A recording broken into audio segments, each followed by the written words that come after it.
right. Hello, everyone. My name is Dawn Giannetti. I work in the Center for Women in Engineering, and I'm really excited to spend the next hour talking about imposter syndrome. It is something I'm very passionate about, and it's very close to me because I still have moments of self-doubt. With me is Dr. Shelley Heller, the Center Director, and we're ready for the first slide. Okay, whoops. So we'll do some quick introductions. I'm Dawn. Shelley, do you want to introduce yourself? I'm Shelley Heller. I am an emeritus professor in computer science and the founding director of the Center for Women in Engineering. Awesome. But I'd like us also to know who's here. So if you're online, get ready to unmute and tell us who you are. I'll start with Deborah because she's already showing. So go ahead and unmute yourself, Deborah, and tell us who you are. You have to. Hi, I'm sorry. I was just trying to get it to click. I'm Deb Pomerantz. I am a research administrator. Been at GW for about 6 years, and our pod serves the School of Engineering. So it sounded like an interesting presentation. Yeah, I hope so. Thank you, Yeah. Deborah. Thank you. Sylvia, well, Sandra, I see you. So go ahead and unmute yourself, and Sylvia be next. Hi, I'm Sandra Little. I'm Dean Locke's assistant here in the School of Engineering, and I have been with the school almost 20 years now. Fair enough. Sylvia, you're next. Thanks, Sandra. Hi, my name is Sylvia. I'm the new department operations lead here at SEAS, and I've been with GW since September, but took on this role in February. Wow, welcome. Demi, go ahead and unmute yourself and introduce yourself if you're still there. Not sure. Let's turn to the people in the room. Maybe Demi has stepped away. Justin, you want to take it away? Sure. I'm Justin Spence. I'm the Director of Constituent Engagement at the School of Engineering.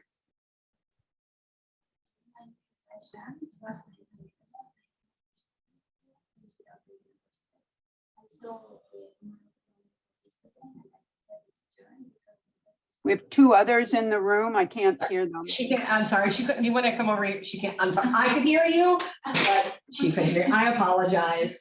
It's the camera. Yeah, if you want to just, the microphone is kind of Okay. general area. So my name is Aisha. I am a master student here at GW University. I saw email yesterday from you, and I decided to join this event as well because I think imposter syndrome is a very interesting topic to clarify some issues. Thank you.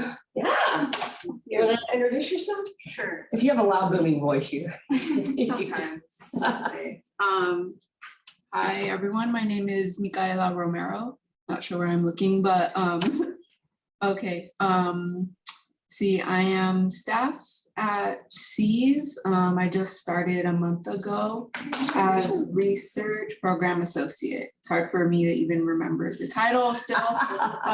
But yeah, just started. What else are we sharing? Anything, that's good. Okay, yeah. Hi everyone. Dominique? Excuse me now. Oh, sorry.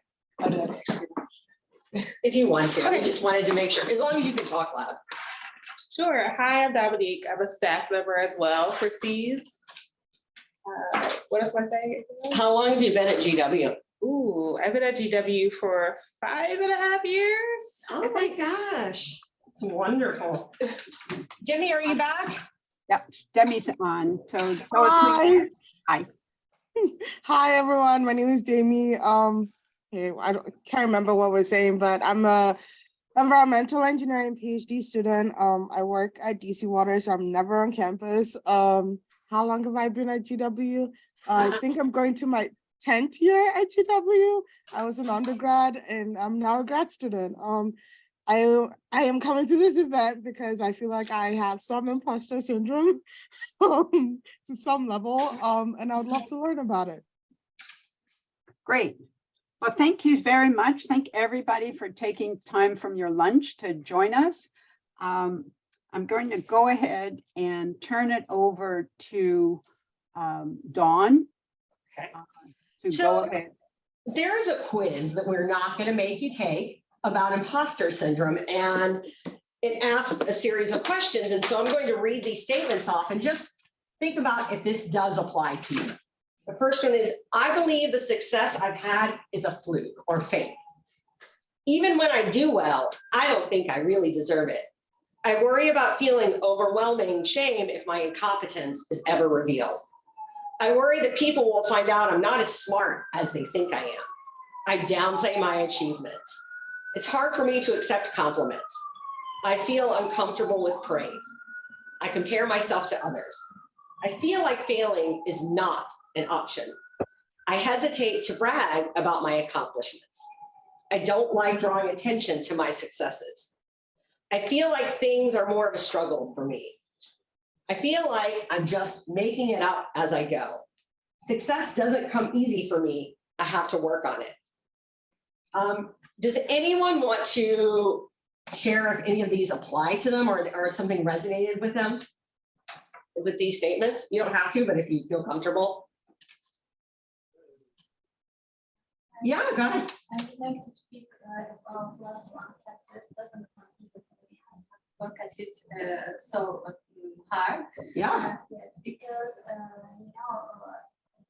if everything in our life would be easy, it would not be interesting for us. The same with me. Even I'm here right now, but I did all my best to achieve this goal because it was really a goal for me to study abroad. And it really wasn't easy because plus I have a family. I live there in my own country. Plus, this issue makes my goal like to resolve it harder. But I believe to some extent I did it, but it's not final in this like in my education. Yeah. I believe everything will be okay. We're glad you're here. So, we will come back to a little more conversation unless anyone has anything they want to add. But something to think about, is it a syndrome? Is it a lack of confidence? Is it the woman's fault? Is there bias in the system that if a woman achieves something, maybe she's lucky, or someone from an underrepresented identity? So some things to think about. The next thing we're going to do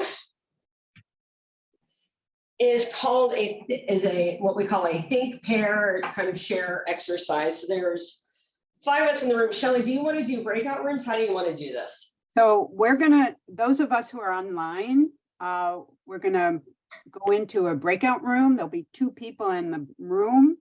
So we're just gonna take 2 minutes of your time and ask you to share, let's say, a minute each, about whether this has happened to you, what situation, what's your reaction. You don't need to answer all of those questions. But just chat with someone to loosen up the discussion a little bit. And so we're going to go ahead and you're going to be sent to a room. It's like a Zoom. It's going to be, I'm going to say goodbye because you're on your way to a room. Good luck. I'm going to set a calendar. I'm going to set a timer for 2 minutes over here and over here. And then I guess I can join you. But if you 2 folks would sit together and just discuss some of the statements. Shelley, do you want to put the other slide back with the statements on it so people can see them? Yes, I can do that. All right. Let's see. I don't know. I'm going to send people to the rooms, but I will put the slide back as well. All right. I can't operate my phone. All right, so if y'all want to get together and just kind of amongst yourselves. Sure. Okay. Over here, because it is not just a problem. So what I hear from students all the time, and I do this too, supremely guilty of this, is someone will talk about something that they achieved, right? I got into grad school. I did really want, oh, I was just lucky. No, were you really lucky or did you work hard? But do you notice that like people do that a lot, or have you ever done it? Yeah. I mean, not so much that situation, but I do a lot of the other things constantly. Like I second guess myself or say that I just fell into this. Because one example is I tutor like 5th and 6th graders. So it's kind of how a lot of times people just ask me to do stuff, and just because of the person I am, I don't say no. So I end up doing it, and I'm like, and then people tell me, "Oh, you're really good at this," and I'm like, "Sure, I don't know. I'm just like flying by the seat of my pants." But the kids enjoy it. They say they love it and stuff like that. But I'm like, I don't really know what I'm doing. I'm just doing it. But how much Whatever. preparation do you put into it? Some, but like, I mean, no, not some, but like, I passed 5th and 6th grade, so like, that math is still like easy to me. So I'm able to like still, I understand the topics and stuff, and plus I have like nieces and nephews and little cousins and stuff like that. So I've been constantly doing that, like tutoring in a sense for years and years and years, because I'm constantly helping with them with their homework. But like, sometimes if I'm asked to do something like that and it goes well, I'm just like, okay, it's going well, but like, it's just something I just happen to be good at. I don't know.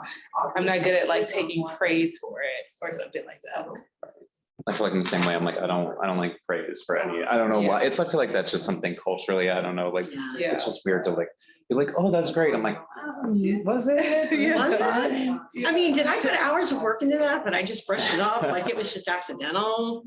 Sure. I mean, yeah, that's kind of how, I mean, I would say like this resonates with me because I think like recently I'm put into this for Central Alumni Relations in a senior leadership meeting, and it's literally executive directors, myself, who've all been meeting for years together, and then put me into it. I'm like, I don't know why am I here? Yeah. But knowing that I just need to be confident, because every time the praise I get back is, you don't take up a lot of time. Like you get your stuff, you tell everyone your updates, and that's it. And that's, that's kind of how I look at it. I'm like, you know what engineering is doing? I'm like, what else do you want to know? Right. So, But it's hard though, when I mean, especially in grad school, and I pretended like I was totally, oh, it's fine, I got this. And I was like, what am I doing? How did all these people get here? And then I'm here. Right. And so I habitually catch myself, especially doing I was just lucky, or a few of these that I'm guilty of all the time. I'm gonna catch myself. Hold on. what you're tutoring math? So math and English. Oh, okay. Yeah. So it's a little mix of both. Mostly English. So mostly writing concepts. So like we just went over like how to do persuasive writing. Stuff like that. Okay. So yeah. Oh, that's cool. Yeah. Is it with like local, like just family, or is it with like a school? So it's based out of my church. So we have about maybe 20 to 30 kids in the program. Oh, cool. By group, there's Was I bumped out or did I accidentally leave? I think that was the end of our 2 minutes. Right. Oh, your 2 because it minutes said was 59, over. it said 59 seconds and all of a sudden I got, Oh, sorry. that's all right. Debbie and I were Yeah. chatting, and then it just. I don't know. Sorry. No, it's okay. I just We're good. want to make sure I didn't Yeah, leave by yeah. mistake. Or at the math. It was English. So Shelley, you want to bring it back? Some are back. Yeah. Everybody's coming back. All right. All right, let me. So it sounds like people are having really interesting conversations. Does anyone want to share some of the things we talked about? And I'm sorry, because your voice is soft, if you just want to come closer, I'm sorry. Because I think you're saying really important things and people can't hear you. I can, but I don't want to keep all the goodness to myself. But does anyone have anything they want to share with the group? Yeah. Sure. Like a interesting thing that came up between the two of us was like, I said I related to the third bullet point, and I said like, oh, because in my experience, American culture, and like for background, I was born and grew up here. Mhm. American culture is like very perfectionist, and so it kind of pairs with that. But then she was like, oh no, like I'm from Azerbaijan, and I think people here are like, oh, it's no problem when you mess up, and that it's actually like worse. It seems like this. Yeah. Yeah, so I'm like, that was an interesting kind of mirror. Like it doesn't mean that my perspective is wrong. It's just like, I think when you switch context, you have something to compare to, and it kind of highlights things about the other context. Sure. And the pressure you put on yourself, right? Yeah. Mhm. All of us. So anybody else have anything they want to speak about that they've in their conversations?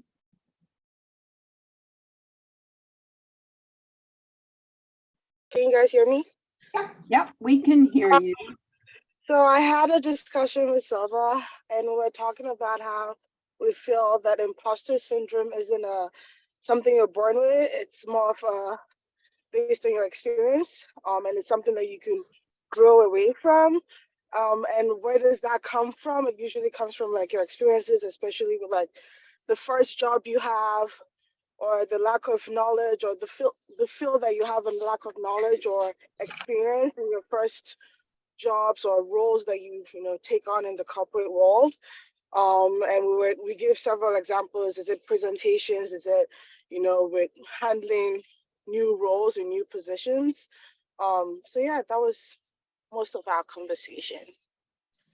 Terrific. I will say that something that I noticed professionally. So I used to advise first year students, right? And they would all come in to advising appointments with me, freaking out about how they weren't sure computer science for them, and everybody knows so much more than they do, and what are they doing here, and oh my gosh. And I said, you know what? You are not alone, because I've had this same conversation with 6 of your peers just today, and it's only 2 o'clock. So I think that this is something that people struggle with and maybe don't talk about. And we hope that what we can do today is really bring this out and realize that people are not alone, because a lot of folks are saying very similar things. So over to you, Dawn. Sorry, go ahead. I think that hearing that from you, that reminds me that we can be aware of like there's a performance aspect to it. Yeah. Which is kind of about, it's just out of like protection and survival, but like, can we unpack that? Yeah, and about what face you put on for your peers, because there are times where I come across as very confident, and inside I am like, oh my gosh, and I'm a bundle of nerves, and I don't share that. And what are we projecting out there? And is that, while a great mask, is it harmful to our community, to ourselves? Because I think to a certain extent, not acknowledging that you feel this way just puts that pressure even more, right? Like, I'm fine, I'm great. And then internally, am I fine? Do I really belong? Yeah. And knowing that all these people, hi, we're so glad you could join us. No worries. So we were just talking about some of the things we've struggled with, and talking a little bit. I can catch it. I'll show you a little bit later. But Shelley, did you want to? Well, we're waiting for you on this slide. Okay. So one of the things we want to talk about is that imposter syndrome is really, really common. I think you gave me a great segue. There are many, many famous people that struggle with imposter syndrome. Does anybody watch Harry Potter movies? Even Harry Potter struggles with imposter syndrome. There's a couple of scenes in the movies where he's like, wait, how can I teach others magic when I don't really know? And then Tom Hanks has some great quotes, but here's one from Albert Einstein, who said, the exaggerated esteem in which my life work is held makes me very ill at ease. I feel compelled to think of myself as an involuntary swindler. So he is saying, everybody thinks I'm great, but I think I'm really just fooling everybody, that I'm not really that great. And this is Albert Einstein. So if Albert Einstein or Maya Angelou, Dr. Clowney, Tom Hanks, Harry Potter, who's fictional but still fabulous, if they all can feel this way, I think that that's a great mirror for all of us. Shelley, did you have a video link you wanted to? I do. Can you see it? Nope. No? No. No video. Do not share. Not yet. Okay, hang on. Genius takes time. Do not, no, just a minute. Thank you all for joining us. Are you not seeing this? There it goes. Yes, we see it now. Okay, and let us hope that you hear it.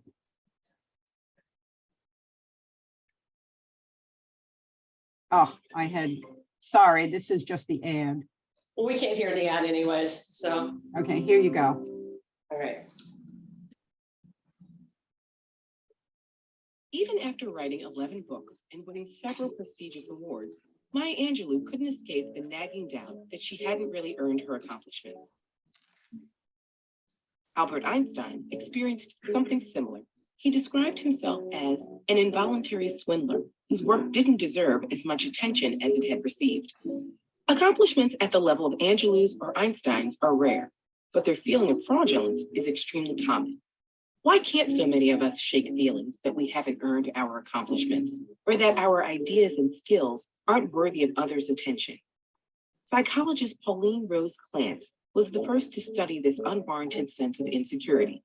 In her work as a therapist, she noticed many of her undergraduate patients shared a concern. Though they had high grades, they didn't believe they deserved their spots at the university. Some even believed their acceptance had been an admissions error. While Clance knew these fears were unfounded, she could also remember feeling the exact same way in graduate school. She and her patients experienced something that goes by a number of names: imposter phenomenon, imposter experience, and imposter syndrome. Together with colleague Suzanne Ine, Clance first studied imposterism in female college students and faculty. Their work established pervasive feelings of fraudulence in this group.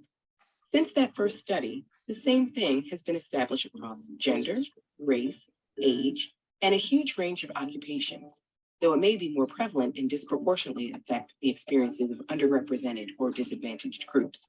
To call it a syndrome is to downplay how universal it is. It's not a disease or an abnormality, and it isn't necessarily tied to depression, anxiety, or self-esteem. Where do these feelings of fraudulence come from? People who are highly skilled or accomplished tend to think others are just as skilled.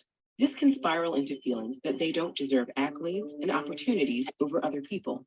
And as Angelou and Einstein experienced, there's often no threshold of accomplishment that puts these feelings to rest.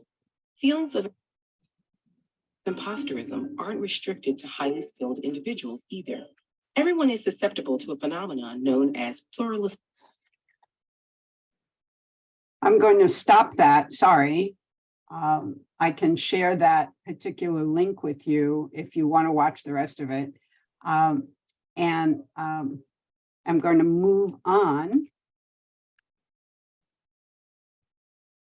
And I'm going to take over for a couple of minutes to talk about a few aspects that show how this feeling happens and sort of the environment in which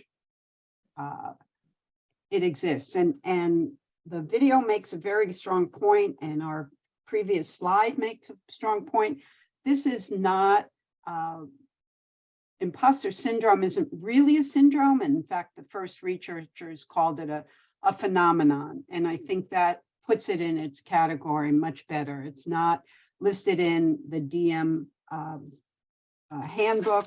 It is not a deficiency. And we all feel like this at some times. Some of us say, oh, it's just a perfectionist in me, that I'm just anxious about getting things done perfectly. Or it's the expert in me. I'm concerned that I don't have all the information right now. As a faculty member, it's very hard if a student asks a question in your class and you don't know the answer. It is hard. You have to swallow once and say, I don't know. Those of us who like to fly solo, who really would prefer to do the job, we're worried about getting things done. The natural geniuses amongst us, I'm not sure who that is, but natural genius, if I don't get this right on the first time I do it, I'm done. And the superhuman, and that's everybody on this call, in this room. We're all worried about pleasing every single person in this environment. Here's what happens in this little imposter cycle. There's a project you're working on, or an event that you're working on, or a class that you're taking, or whatever it is. There's something that triggers where you are. And all of this stuff comes into play, whether it's your perfectionist self, or your self-doubt self, or your worry self, that filters the project. And typically 2 things happen. Either you over prepare like crazy, or you put off preparing, or perhaps a third thing where you just say, I'll just soldier through. Once it's done, no matter how you got there, you have a feeling of accomplishment, but you don't attribute it. You attribute it perhaps to effort, perhaps to luck, and you don't take this positive feedback because it worked, you don't push away that. You don't accept that. You push it away. You say, oh, it's not, yeah, it was just luck, or I just worked particularly hard on that. And this inability to accept the positive feedback, and I heard Justin say a little bit about that, just perpetuates this issue. You feel like a fake. You're not a fake. It's just how you feel. And we feel about it. All of us are worried about our performance. But if you think about it, you have to say, look where I am. Look how much I've done. This is where we should be. And I want to stress again that this is not a debilitating measure. It's an issue that we have to work on ourselves. And over the rest of this hour, I suspect you'll hear things and saying, yeah, I attribute it to luck.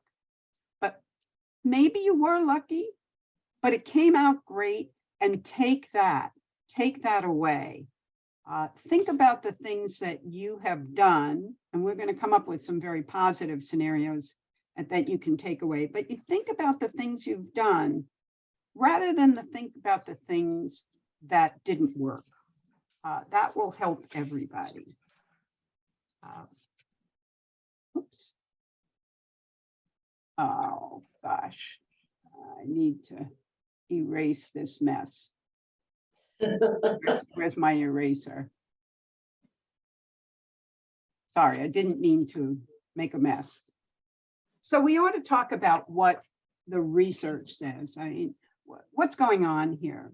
So these 2 women, Pauline Clance and Suzanne Imes, who were mentioned in the video, in the 70s, actually, went ahead and, as the video said, at first they asked each other, and they had a meeting, and one said to the other, I feel like this, and the other said, yeah, I feel that too. And all of a sudden, these 2 psychology professors said, oh, maybe other people at this school thought this as well. And they went ahead and identified what they more correctly called an imposter phenomenon, not a syndrome. And I stress that a lot. And they identified some aspects about it, that it's sort of the low constant, you just think I'm not good enough.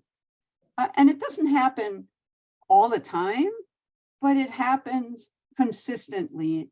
And it probably keeps us back from performing. I'm going to tell you a probably, because there's some work that suggests the opposite.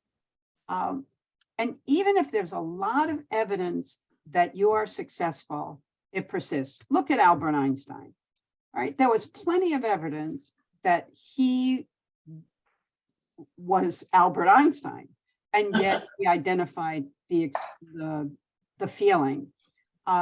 We had last year, we had Maria Clave, who is the president of Harvey Mudd College, on, and she talked about the fact that she felt insecure, and she talked about it. And part of the way that she talked about it is reflected in the research about where the feelings start. And somebody said it starts young. She grew up in northwestern Canada of a very average, maybe lower than average income family. And she did well in school, and she was invited to interview for a scholarship, and they sent her an airplane ticket, but they also told her to take a taxi from the airport. And she said when she got in, she was sure that the taxi driver knew that she didn't belong in a taxi. She had never been in a taxi, and it was going to show. And you would think, okay, she got over that feeling because she graduated, she had a PhD. She was the chair of the computer science department at, I can't remember the name of the university right now. She became the dean of engineering at Princeton, and then the president of Harvey Mudd College. She was added to the board of Microsoft, and at her first meeting at Microsoft said, I don't belong here. So it doesn't matter. It just feels like, as they say, even when you're at the top of your game, you're in a cab for the first time, you've passed your PhD qualifiers, you've been promoted, you say, I don't belong here.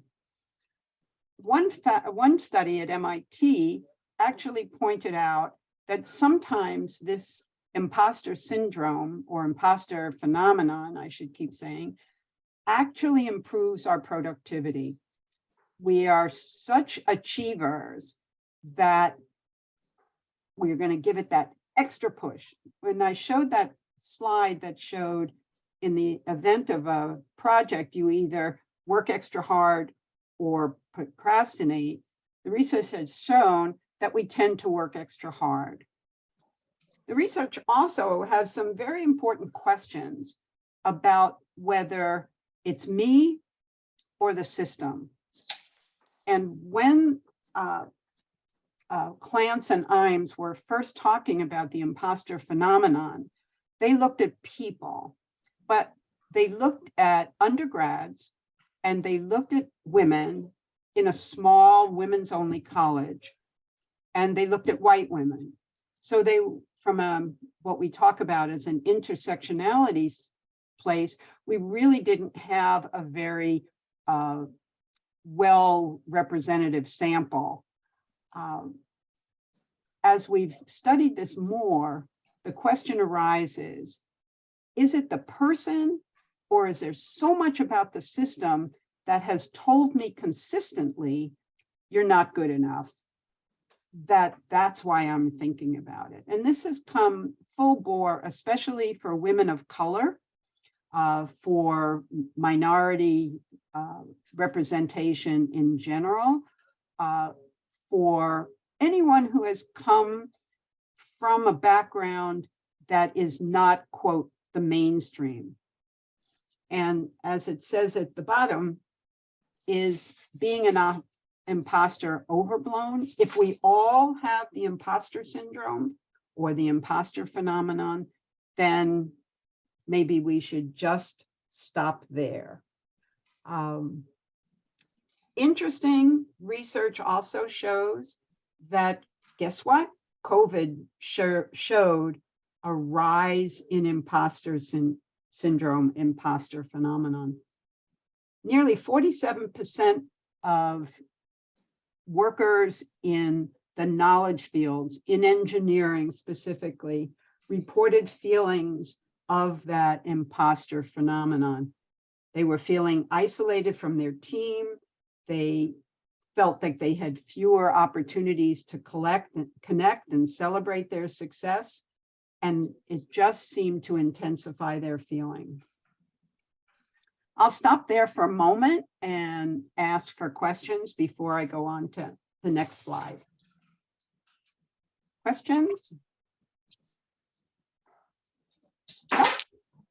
No questions. Okay, Shelley did a good job. Or maybe they're just too shy. Okay, let's try that.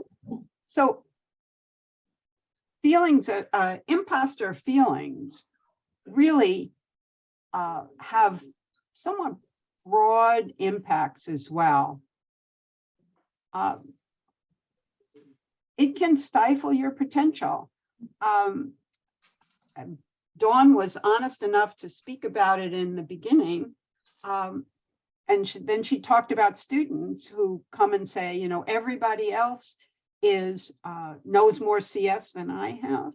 Well, they have great potential. Those kids all got here. And if you have this feeling, you think, well, I can't measure up, maybe I just won't bother. They fold up under pressure. And if you're tentative, if you don't put yourself out there, and Justin talked about this, and we're going to do a role play in a minute about this particular one, it really can negatively impact your career because you're not resting or taking the credit for things that happen to you. Luck can get you just so far. And it can keep you from pursuing new opportunities, new relationships, other issues in your life, hobbies, and so on. But if you confront this imposter phenomenon, you can continue, not grow, but continue to grow and thrive, because this really all rests on acknowledging that where you are now is great. And you got here because you're capable. And you can manage this feeling of being an imposter. Questions? All right, get ready, Dawn. I'm ready. This is the Dawn and Shelley show. Let's see how it works. All right. Okay, so Dawn and I'm going to take this slide away in a minute, but Dawn and I are going to role play for you and see what actions you could take. And then we're going to call on you for your responses. So don't go away. So, and we did not rehearse this, I swear. We didn't. So it has the possibility of being a disaster. Fingers crossed. See, imposter syndrome, boom. Okay, so here's the scenario. The scenario is Dawn and I are at a very, very big university-wide high-level committee meeting. We've got important people there. We've got the provost there. We've got the dean of the School of Engineering there. We've got all the big shots there. I get to play the senior faculty member or your manager. You just identify who you think it is. And Dawn is going to play you. So, and I should say, when we talked about doing this slide, Dawn said. So Dr. Heller had said, well, what role do you want? And I said, well, I'm not the faculty. I can't be the boss. And Shelley says, well, it's a role play. You can do anything you want. And I said, no, I can't. And Shelley rightly pointed out to me, okay, Dawn, I think this is your imposter syndrome, because in that moment, I did not feel confident enough to take on that kind of a role. And I said, no, Dr. Heller, it has to be you. So. Okay, so I get to be the faculty member or the senior faculty member or the manager. And here we are at this meeting, and the dean is very eager to talk about the Center for Women in Engineering. And he turns to me and he says, okay, Professor, tell us a little bit more about the accomplishments of the Center for Women in Engineering. I turn to Dawn and she says, Well, because I'm a perfectionist in a lot of ways, I would have all of this information. I would have over prepared for this and I would have notes on notes on notes. And I probably will get a little flustered as I'm going through some of these notes, trying to find the different things. And I will have gathered so much information that sometimes my brain might get a little, wait a minute, we do this and this and this and this, but I've gathered all this stuff. And then I'm going to say things like, well, I think this, or I feel this, instead of saying the data shows this. So even though I ran reports and I say the data shows this, instead of being very succinct and saying the data shows that these programs are successful or these programs are not successful, I will use words like I think or I feel, which diminishes my expertise, right?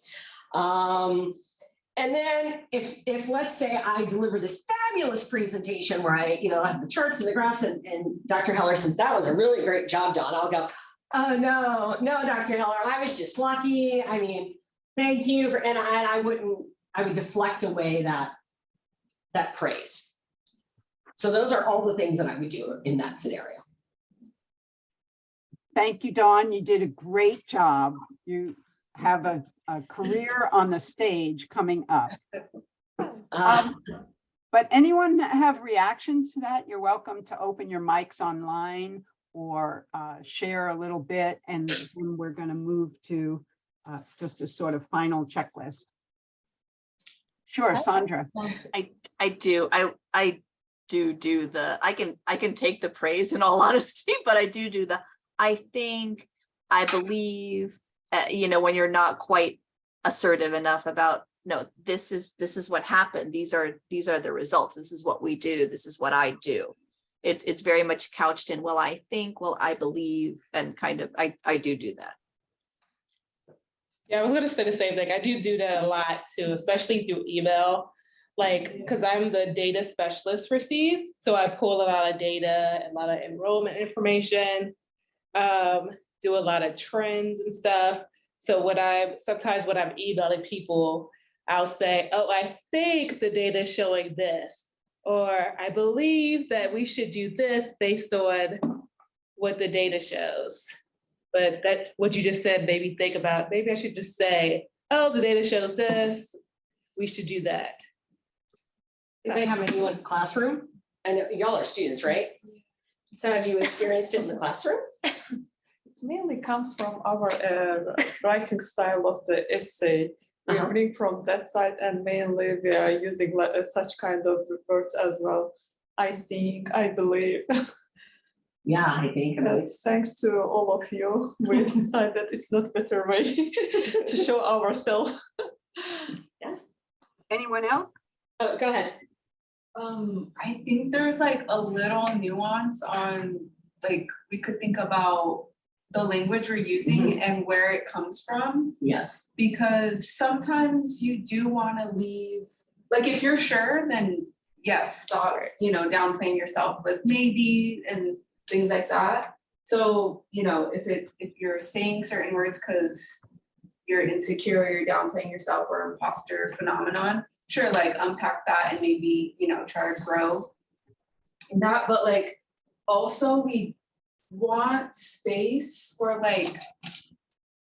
things to just be unsure. Like, I'm, especially because like we think X means Y, and that could come from our own perspective, and we do want to leave it open for people to be like, oh, well, how about this? Because like, from some knowledge they know or from their lived experience. So it does depend on context. Like, if you're saying kind of that unsure language, and you're in an environment that's quote unquote unsafe, and it's going to be taken advantage of for someone, it's like, I don't know, it's something that I need to work on, or I keep in mind, and try not to make assumptions about the other people. But if I've seen certain, behaviors, I'm gonna be like, okay, maybe I won't be, what would be the word? Maybe I'm not gonna use that loose language because I feel like they will kind of take advantage of that space that I'm leaving for us to like project and brainstorm. These people are not collaborative. These, right. they're not, you know, they don't see like collaborative brainstorming and unsureness as a strength. They see it as a weakness. So then I will kind of like maybe put up a wall, which is also not the healthiest, but sometimes you have to, you know? Yeah. So it's like, but it's hard. You have to find that balance because I do want to spread the practice of like leaving unsureness open for space to collaborate. Yeah. Good. Do you, go ahead, Shelley. I was just going to thank everybody for their, whoops, I actually, Julia, let her in. I was going to thank everybody for those comments. And I'm also trying to be mindful of the time. And so I wanted to advance just one slide. I didn't mean to cut anybody short. So if you're online and wanted to share, please let me know. Otherwise, we'll focus on this last slide and talk about it.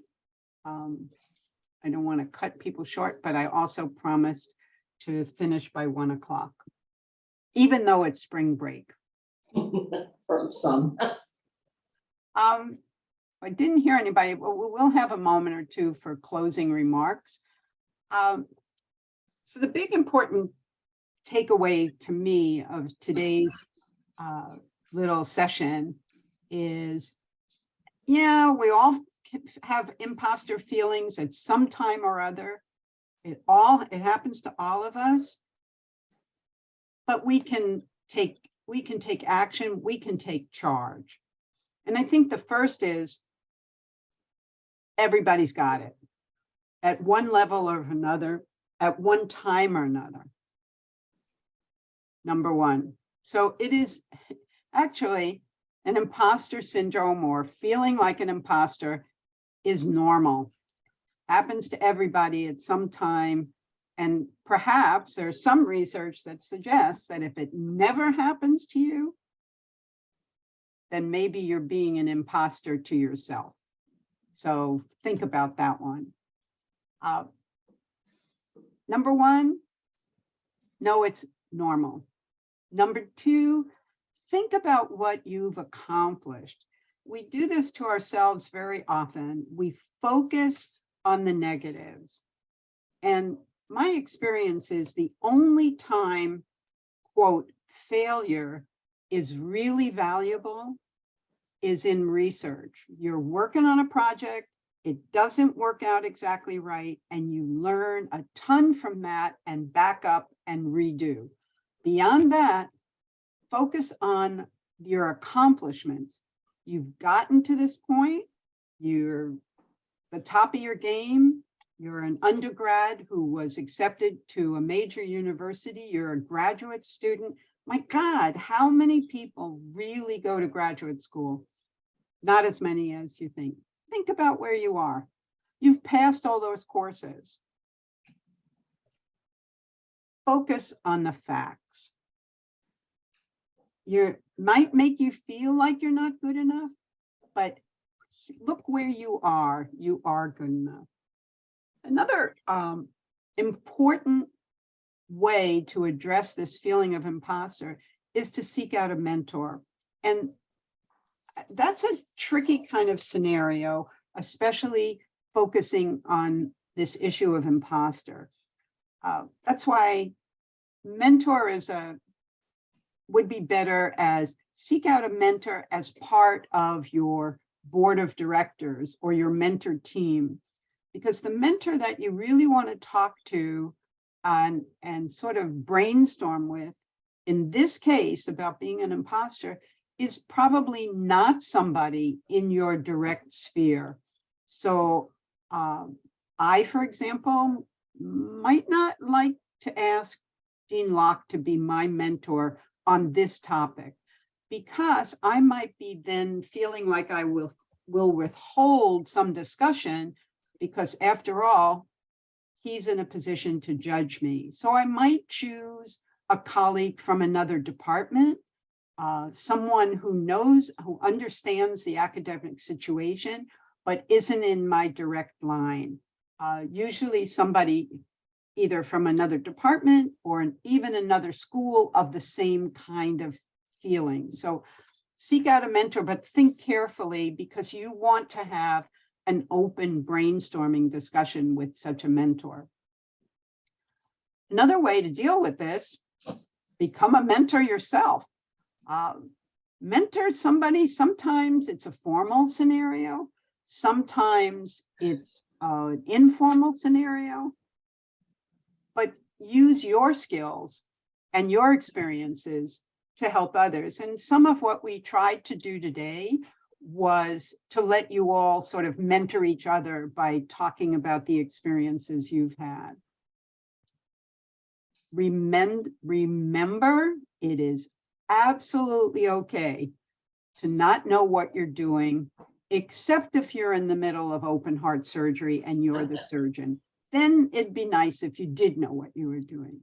But it's okay not to be the 100% expert, because authentic modesty, authentic, keeps you real. So that's my list and takeaway, and we have 2 or There's 3 one more minutes. slide, yeah. Sorry, oh, there is? Oh, Yep. yes, I apologize.